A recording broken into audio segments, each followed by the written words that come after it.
Right now, you probably leave home carrying several tiny solutions to several tiny problems. Sunscreen for the sun, makeup for your face, glue for broken things, medicine for your skin, maybe a pen, just in case civilization suddenly asks you to sign something.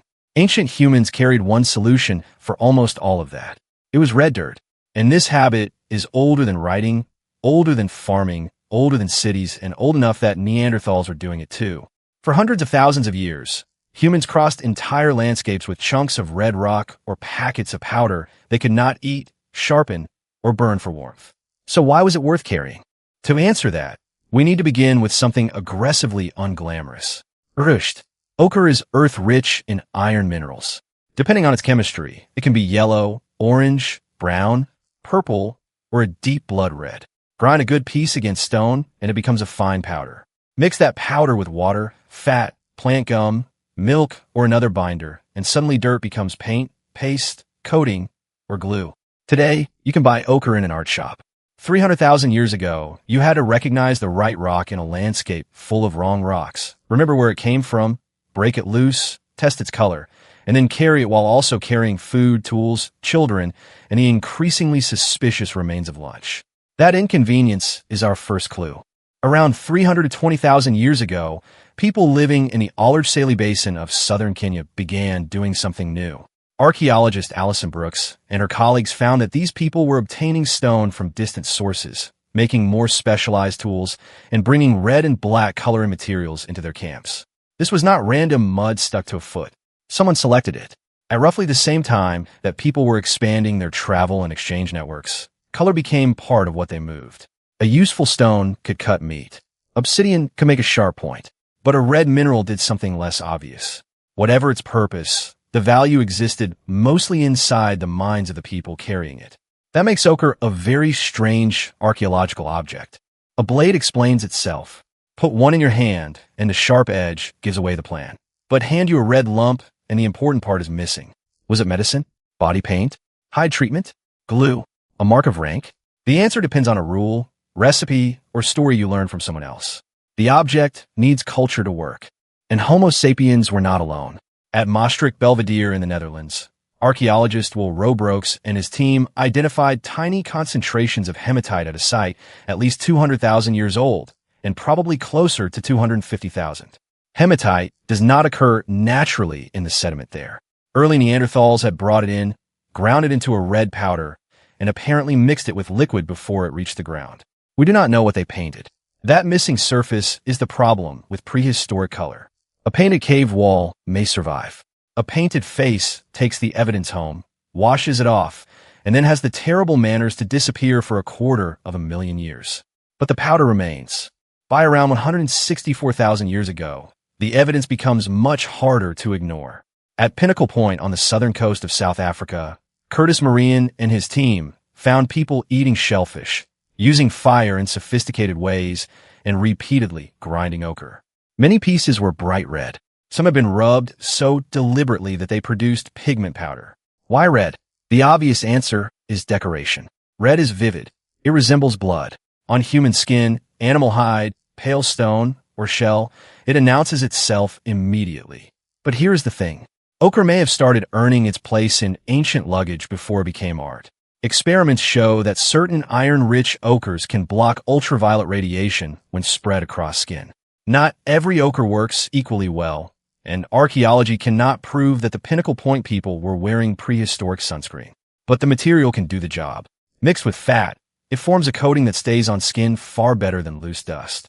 It may also discourage insects. It can help dry and preserve animal hide, reduce bacterial damage, and act as a mild abrasive while the hide is being worked. So imagine the value of one red lump. It could help protect your skin, improve the hide wrapped around your body, and leave a visible mark on both.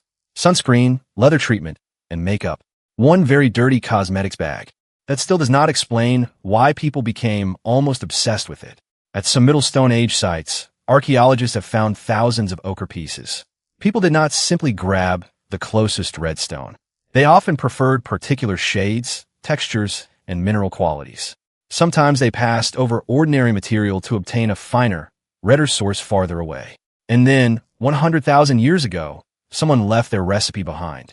In 2008, excavators working with Christopher Hinchelwood at Blombos Cave in South Africa uncovered 2 abalone shells. Inside them were the remains of red mixtures prepared by humans roughly 100,000 years ago. Nearby lay grindstones, hammerstones, ochre, charcoal, and crushed bone. It looked less like loose pigment and more like a workbench abandoned in the middle of a project. The people at Blombos had collected ingredients from different places. They ground the ochre. They processed bone, probably to release fat and marrow. They added charcoal and liquid. Then they mixed and stored the compound inside shells. That is a recipe. The exact final use is unknown. It may have coated skin, hide, tools, clothing, or objects that have long since decayed. But the method matters more than the missing canvas.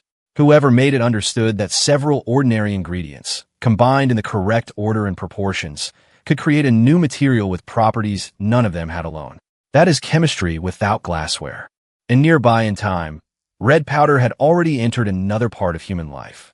At Kafsa Cave in what is now Israel, early Homo sapiens buried their dead. Archaeologists found dozens of ochre pieces in the cave, some connected with shells and burial activity. Think about that. Ochre was useful enough to carry through daily life, but meaningful enough to bring near the dead. It could belong beside tools and food, then cross the boundary into grief.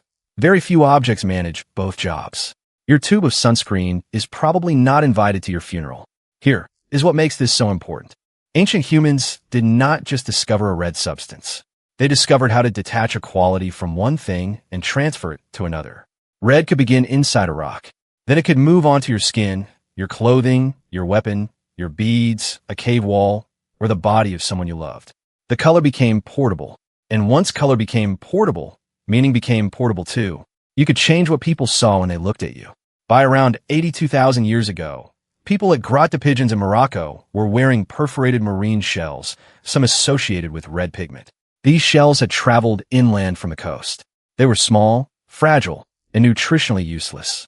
No one carried them because dinner might become unexpectedly tiny. They carried them because other humans noticed. A red-stained bead could tell people that you belonged to a group, had reached a distant place, knew the right trading partners, or held a particular role. We cannot translate the message, but decoration is never merely decoration. Your clothes, haircut, wedding ring, sports jersey, and profile picture all do the same quiet work. They tell strangers how to read you before you speak. Ancient humans had discovered branding. At Blombos Cave, this visual language became even clearer. Pieces of ochre dating to around 77,000 years ago were deliberately engraved with repeated cross-hatch patterns. Then, from a layer about 73,000 years old, archaeologists found a stone flake marked with intersecting red lines drawn by an ochre crayon. Not an accidental smear, a design pattern. We do not know whether it counted families, represented a symbol, decorated an object, or was simply the prehistoric version of doodling during a very long meeting. But somebody held red ochre and made a mark that existed because they wanted that exact arrangement to exist. The thought left the skull. That sounds poetic, but it is also practical. A mark can outlive a sentence. A body pattern can turn a crowd into a team. A repeated design can carry group knowledge across people who were not present when it began. Imagine approaching an unfamiliar camp before spoken language was shared across every group. You might not understand a word they said, but you could recognize a familiar color, bead pattern, or painted sign that might tell you who was safe, who was family, who had traded with your allies, or who should absolutely not be asked to share dinner. Color made relationships visible. Red powder had become social technology, but it never stopped being regular technology. At Sabudu Cave in South Africa, ochre appears in one of the cleverest inventions of the Stone Age, compound glue. By about 71,000 years ago, people were attaching carefully shaped stone points to wooden shafts. Plant gum alone can be brittle or difficult to control. Add properly prepared ochre in a carefully managed mixture, and it can change how the adhesive handles and performs. Too little may not help. Too much can weaken it. The recipe matters. Archaeologist Lynn Wadley and her colleagues recreated this process using acacia gum, ochre, and controlled heat. Keeping the mixture within a useful range required attention. The maker had to choose ingredients, manage the fire, judge texture, and stop at the right moment. Basically, prehistoric humans were reading a recipe that said, cook until it looks correct. Extremely helpful, yet they mastered it. Ochre-rich residues have been found on stone tools from Cebudu, supporting its use in hafting. Red powder was helping hold weapons together. That means the same material that colored a bead or a body could also keep a spear point attached when a large animal became understandably upset. Now the stakes are obvious. Carry the right powder and your tool works. Forget it, and dinner runs away wearing your knife. The recipes kept changing. At Cebudu, researchers found a roughly 49,000-year-old mixture of ochre and milk protein on a stone flake. There were no domestic cattle in South Africa then. The milk probably came from a hunted, lactating wild animal. Just pause there. Someone obtained milk from a wild animal, combined it with mineral pigment, and produced a paint-like mixture nearly 50,000 years ago. This was not a lucky smear. It was material engineering built from an intimate knowledge of animals, minerals, surfaces, and binders. Around the same time, people began extracting ochre on an industrial-looking scale. Lion Cavern in Eswatini contains the oldest known evidence of intensive ochre mining, dating to roughly 48,000 years ago. People climbed to a high, iron-rich ridge and dug specifically for desirable red material. Recent chemical sourcing has made this story even stranger. Ochre found at sites across Eswatini can be matched to particular geological sources. Some pieces traveled more than 80 kilometers. Groups were not merely picking up red stones. They knew where special deposits were, taught others how to find them, revisited them, and moved selected material through social networks. Ochre had supply chains before there were roads, and those networks carried more than minerals. If you learn where a pigment comes from, you probably also learn the route, the water sources, the neighboring groups, and the season when travel is safest. A handful of red earth can reveal an invisible map of teaching, exchange, marriage, and movement. The powder was small. The network was not. By 31,000 years ago, at Leon Thibault in Borneo, a person who had survived the surgical removal of a lower leg was buried with a small red ochre nodule beside the jaw. We cannot know why it was placed there, but after hundreds of thousands of years, the pattern is unmistakable. Red powder followed humans from campfires to workshops, from mines to bodies, from weapons into graves. So why did ancient humans carry it? Because there was never just one reason. Ochre was useful.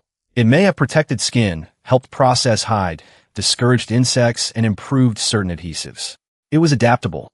You could grind it, heat it, mix it, store it, paint it, rub it, or trade it. And it was visible. It could turn a body into a message, an object into a symbol, and a burial into an act people would remember. That combination is incredibly rare. A stone axe changes what your hand can do. Red powder changes what another mind sees. And once humans learned to control that, they were no longer adapting only their bodies and tools. They were engineering appearances, loyalties, memories, and meaning. They were building a world that existed partly in stone and skin, and partly inside shared imagination. That is the world you live in now. So here's the full picture. More than 300,000 years ago, humans carried chosen color across Kenya. Early Neanderthals ground red minerals in Europe.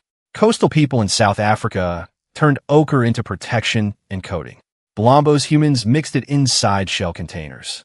Others stained beads, drew patterns, built compound weapons, developed new paint recipes, mined special sources, carried them across landscapes, and placed red beside their dead. And right now, when you apply sunscreen, wear makeup, repair something with glue, choose clothes that announce who you are, or carry a tiny object, because it means more than it weighs, you're separating the same jobs that ancient humans packed into one handful of red earth. They carried it because survival is not only about staying alive. It is also about being recognized, remembered, and understood. If stories like this make the ordinary human world feel a little stranger, you're welcome to stay for the next one.